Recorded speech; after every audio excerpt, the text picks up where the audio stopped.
నేను షాపింగ్‌లో ఎంత ఖర్చు పెట్టినా కూడా వాళ్ళేదైనా చిన్న గిఫ్ట్ ఫ్రీగా ఇచ్చారనుకోండి, ఎంత హ్యాపీగా ఫీల్ అయిపోతానో. నాలాంటి వాళ్ళు ఇంకా ఉన్నారా? ఉంటే ఒకసారి కమెంట్ చేయండి మేము కూడా అని.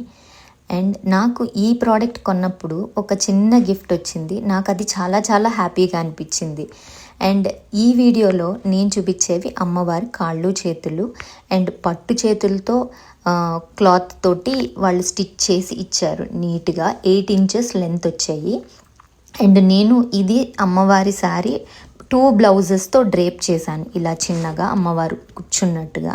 ఎవరైతే మేము అమ్మవారిని అలంకరించడంలో మాకు అదొక సాటిస్ఫాక్షన్, తృప్తి ఉంటుంది, ఆనందం అనుకునే వాళ్ళకి ఇదొక మంచి ఆప్షన్ అన్నమాట. అండ్ నాకు ఈ బ్రాస్ దియాస్ది ఒక వీడియో చేశాను. ఎవరైనా చూడని వాళ్ళు ఉంటే చూడండి తప్పకుండా. దానికి మీరు ఇచ్చిన రెస్పాన్స్కి నిజంగా ఐఎమ్ సో థ్యాంక్ఫుల్. నిజంగా చాలా చాలా మంచి రీచ్ వచ్చింది. Thank you so much. అలాగే ఫాలో చేసి మీ ఫ్రెండ్స్ అండ్ ఫ్యామిలీ మెంబర్స్కి షేర్ చేయండి. నాకు వచ్చిన గిఫ్ట్ అయితే ఈ చిట్టి గాజులండి. ఎంత క్యూట్గా ఉన్నాయో చూడండి. ఇవి కనుక మనం మాలలా చేసి అమ్మవారికి అలంకరించామనుకోండి, అమ్మవారికి ఇంకొంచెం నిండుగా అనిపిస్తుంది కదా.